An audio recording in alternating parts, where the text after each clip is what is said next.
e-commerce with a 12-pack case. Then we started to explore, the gym side of things and retail. And then kind of our second full year was when we were at UNE, and that was when we started to explore like getting it in at UNE and convenience stores and self-distribution. And then senior year was just a blur. Like last year Oh yeah. we were at I was going to say Beacon at Granite. No, Grand Victorian. Grand Yeah. Victorian. And yeah, like senior year just disappeared. I mean, we had the Hannaford launch that summer. So then it was like we went from year one just managing e-commerce, dipping our toe in the water with like gym partnerships. Year Yeah. two was like self-distribution and starting to get into retailers with distribution.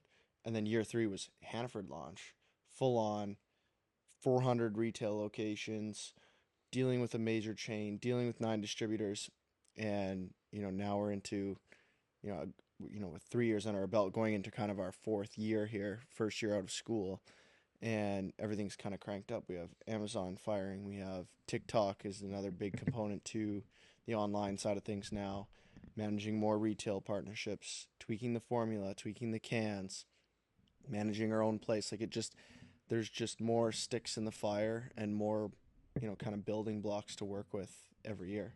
Yeah. But it's gone by quick.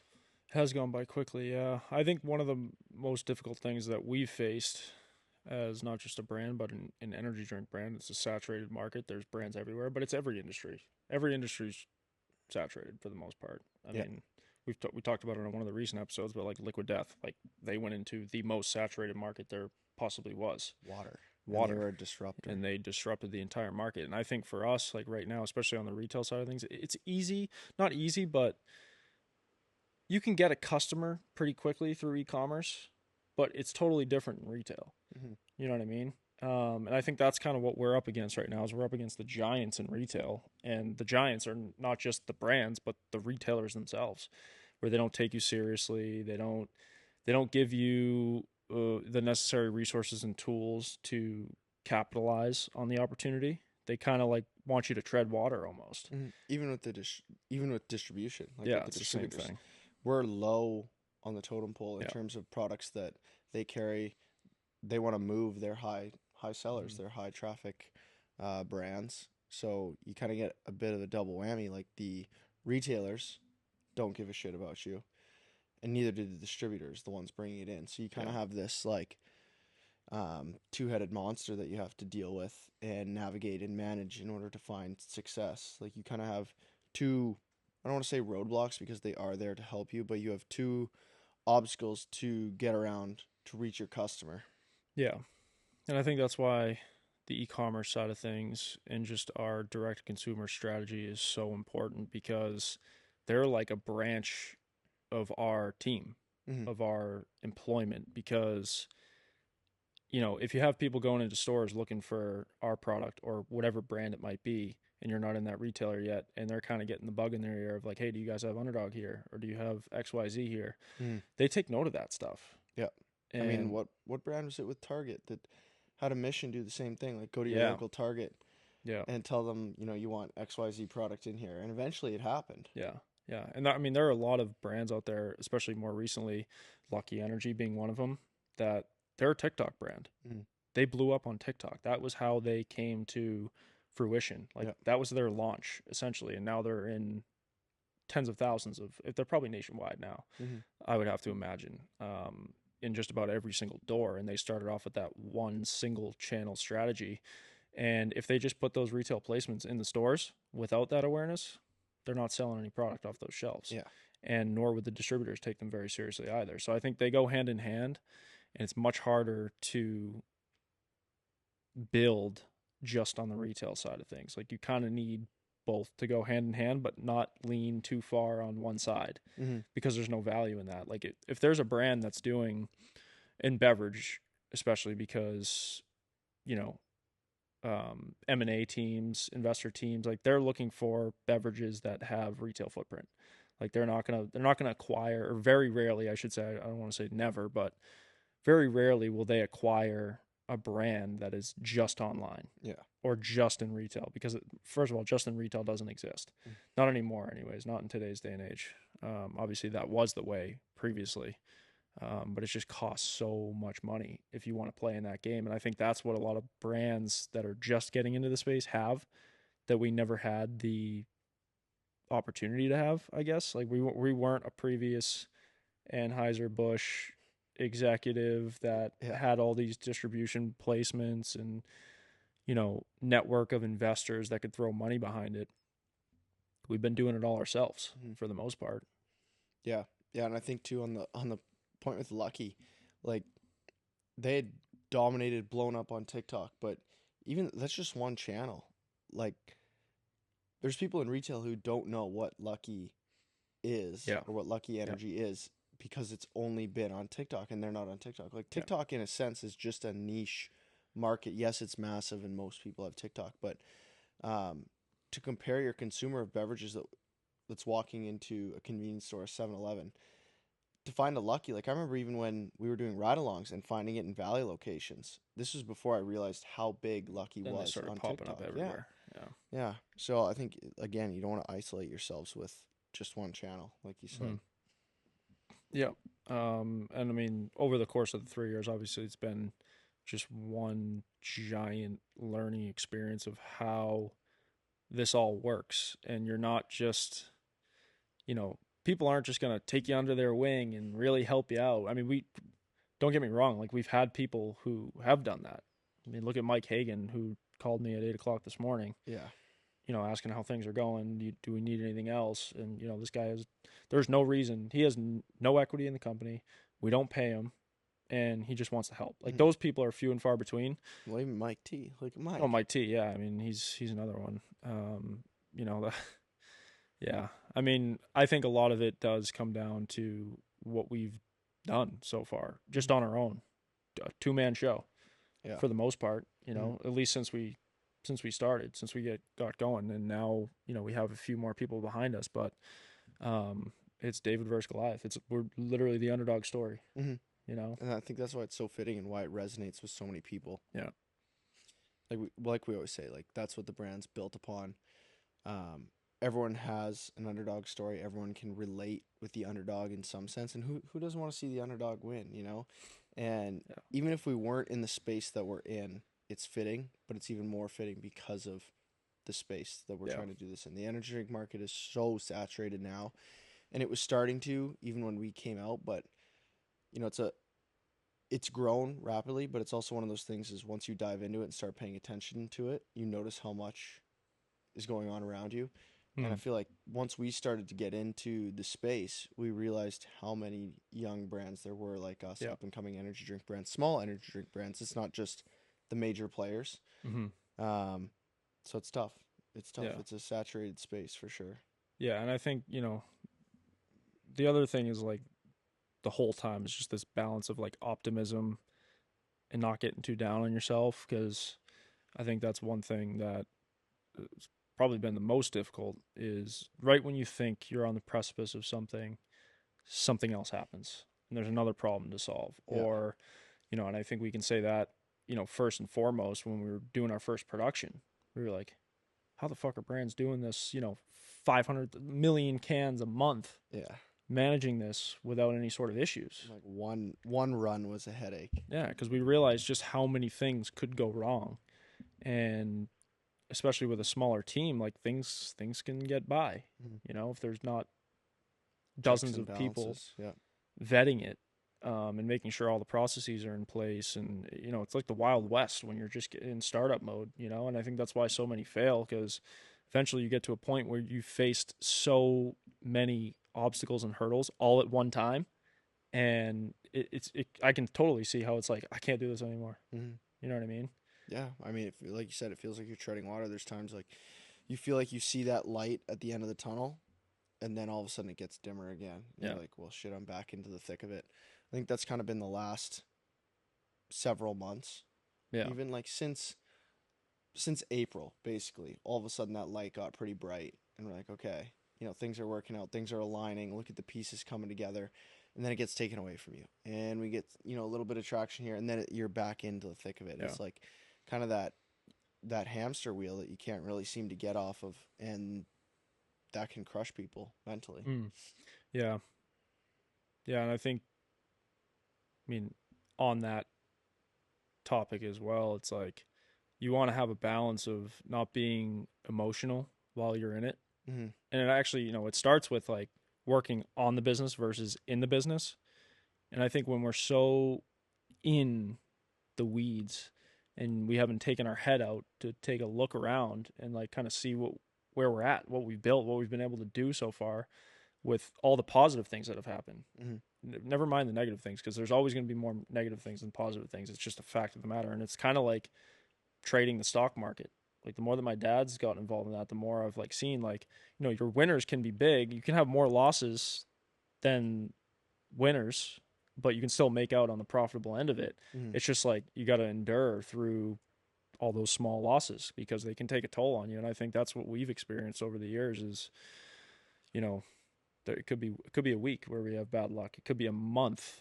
It could be 2 months. And I think that's kind of what we went through this summer is just like there were so many things we had to figure out from, not just a strategy standpoint, but a tactical standpoint of the day to day.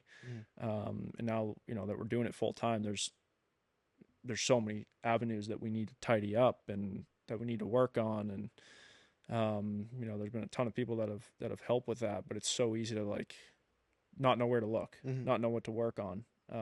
Just because there are so many things. And I think like the priority lists that we go through, and I try to do that, for the most part every morning. It depends on the day. Sometimes it's just meetings all day or scramble mode like we've been in the past couple of weeks, moving in here and kind of catching up on everything now that we're doing fulfillment on our own and all that kind of stuff. But trying to figure out what are the priorities, what's going to get us to the next day, what's going to treat the business in a beneficial manner today. Yeah. And those are the things you learn over time because, I wish we documented like what we were doing, 2 years ago today. I don't even, what was that? That was, I guess that would have been our junior year. Yeah, started junior year. We were on Started Pool junior year. Street. Pool Street. Yeah. Yeah. We're It was right the at this time. Hannaford We were, thick of it. Like we were yeah. trying to figure out how we were going to get distributors to cover Yep. Massachusetts, And I Hannaford. think we had just got like some decent investments. We got the line of credit for some operating expenses, and we were like, we were trying to hire a sales Danny. director. Yeah. Yeah. And, it was way too soon. We didn't need it. And, that was a lesson learned. It's like, you get access to resources, whether it's money or an opportunity, and you want to just jump at it. And I think Mr. Checkout is another example. yeah, is another one. Yeah. Where's that check? Speaking of, should be in Falmouth. I mean, we oh were yeah, still there we gotta when go do that. we'll Yeah. have to go out there and get it.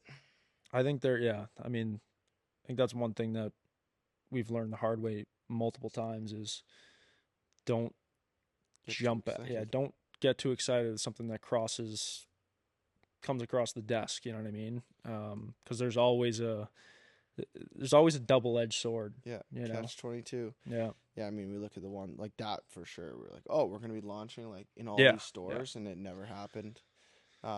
Even Lee, the partnership with Lee, we could put that in there. Like we thought the volume that it was gonna do, and it, unfortunately didn't pan out. Could it have? Maybe. Yeah.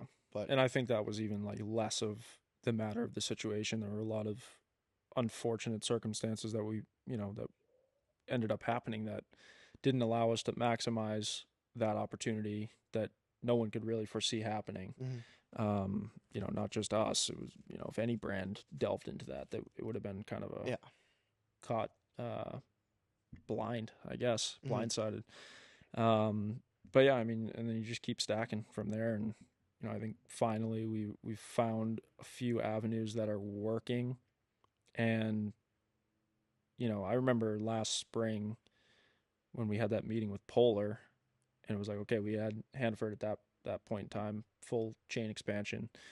And, we kind of had our next task on the docket of getting a couple more big retailers in the Northeast. And like, fast forward a year and, well, not even a year, like what, 7 months. Yeah. 7 months since we met with them. And, it's total possibility. Yeah, we're close. Yep.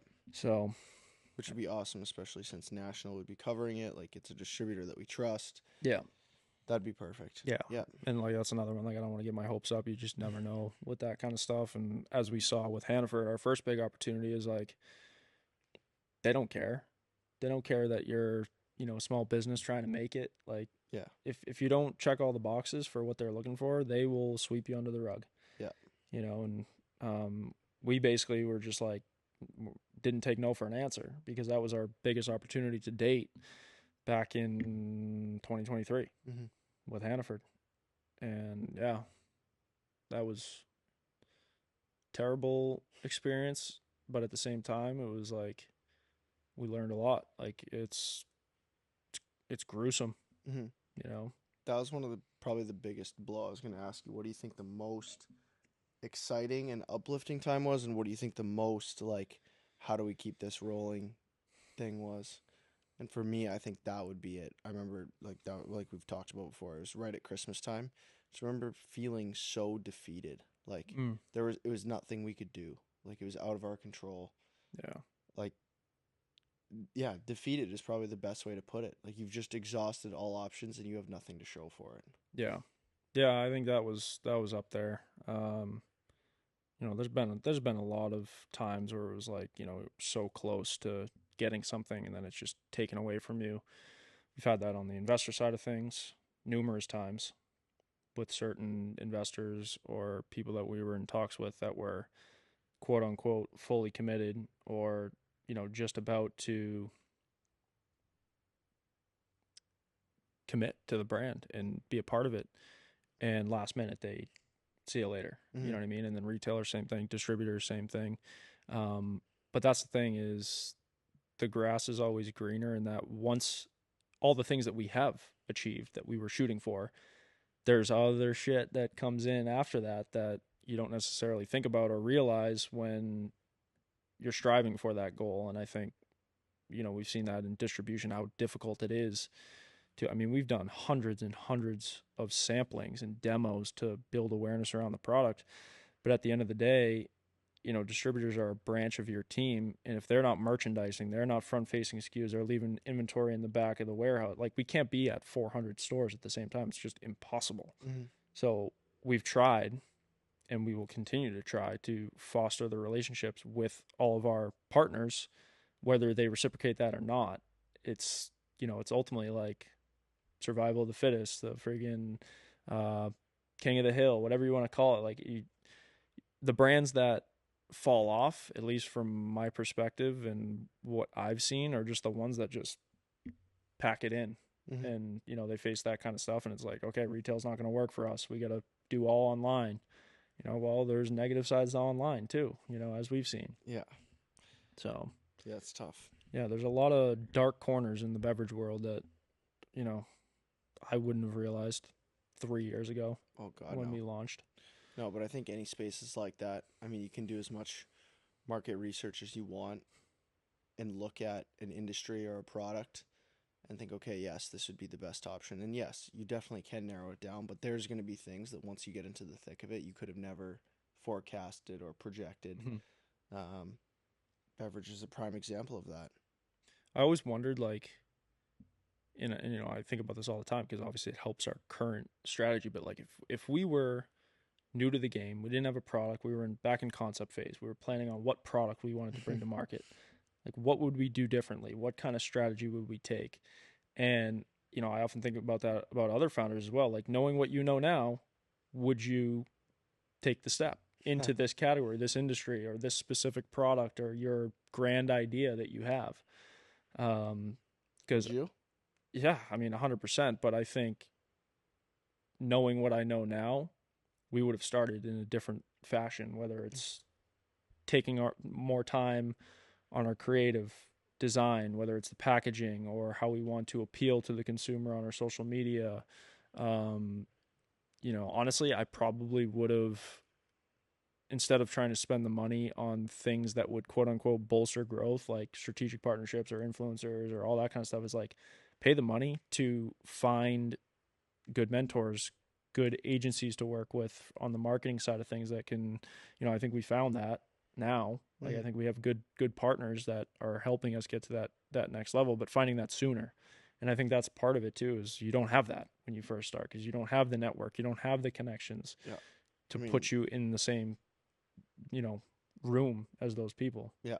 It's So, always easy once you've done it once. I mean, look at Cliff, like the connections and knowledge and the relationships that you've been able to form. And now look at us. If we were to do mhm. something else, we'd already have a head start because we have those relationships. We have the experience, the knowledge. But one is just, the relationships and the connections. It goes a long Mhm. way. And we've learned that. Yeah. Connections is everything. Yeah, I can also see how, once somebody gets into an industry, whether it's starting your own business or being an executive in that industry, let's say like beverage or it's bakery or, whatever it might be, they stay in that their whole life because there are very few, I would say, crossovers. Like if we have a connection in the beverage space, they've been in the beverage space for a long time. They're not going to be able to help us out if we have a protein bar Right. that we're trying to get into XYZ. I mean, we've seen that with the retailers, right? Like you could reach a buyer that's in freaking whatever, cosmetics or something like that. They're not going to be able to do a damn thing for you if you're trying to get into the beverage. Yeah. You know what I mean? So like the connections only go so far, and it's like only in that lane, that vertical. You know, so I find that interesting too because we've learned so much in beverage, and we've always talked about this is like diversifying our product line and coming out with a different whatever complementary item, whatever you want to call it, and all these brands that have these full-fledged supplement lines. It's pretty like impressive to me. Hmm. Hard to um manage. I mean, look at we're just managing 3 SKUs. yeah. Imagine managing 5 SKUs in 6 different products. Yeah.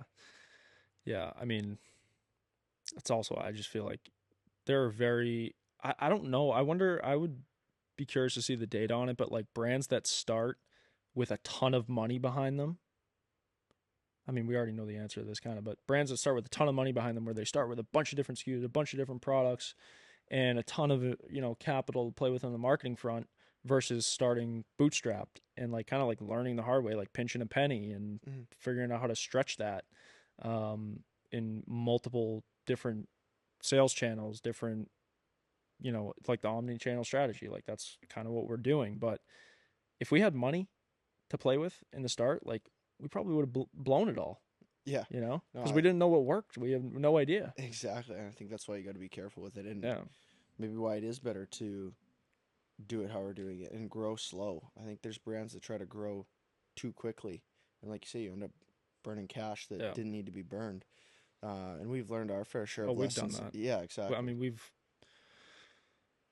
I would say probably, I'll just go back to like 2019, like probably $100,000 that has just been wasted, you Yeah, know, spent on things that didn't pan out. that didn't pan out, which, you learn the hard way, you figure out what works and what doesn't work. But like, that's a hard lesson to learn. Like when you waste money on something, and it's hard to, there's always things out there that seem like a great opportunity, I mean, you like, know? yeah, partnerships that don't work out. Look at Deca. Yeah. Deca seemed like a great idea. I remember when we were talking about that when I was at LIU. I remember sitting in the cafe in the dining hall and just thinking about the potential. Like, oh, they have this network of affiliate Yeah. gyms, and every gym would be buying it. And it's like then In theory, it was perfect yeah, for what we were in trying to do. theory, it sounded like a home run, and then you realize how hard it was and how small these gyms' budgets are. Yeah. Like they don't have the budget to be able And to not do just this. that, but what we also learned, which was gyms don't, they're not huge energy drink sellers, because people are oftentimes buying their energy drinks from the store, from online. They're walking Yeah, in with them, yeah, and that's when we shifted our mindset from, oh, let's sell into gyms, to let's go door to door on convenience stores and local markets and all that kind of stuff. And, yeah. ultimately that's what got us to that next level of strategy in retail. So, Rest of this year, what are you most excited for? We got basically 2 months left of the year. yeah. I mean, I think right now, just like what we're working on with TikTok, I think has been just the opportunity to be one of the potential growth brands Hmm. in TikTok is pretty cool. And I think we've just been able to see what other brands can do, the damage that they can do on TikTok. Like it's not just a creator platform. Like it is a shopping experience. It Mm-hmm. is an opportunity to not just sell product, but build the community, like, which is what we're trying to do with the lives, like different segments and building engagement, building the community. I think we always have to resort back to that, because at the end of the day, if we don't have loyal fans and people who actually want to be a part of the brand, not just like, this is a good product, like I would buy this if it's at my local store. Like, no, like they want to support because they feel like they're a part of the community. Like, Mm-hmm. ultimately, that's what we've been trying to build since day one.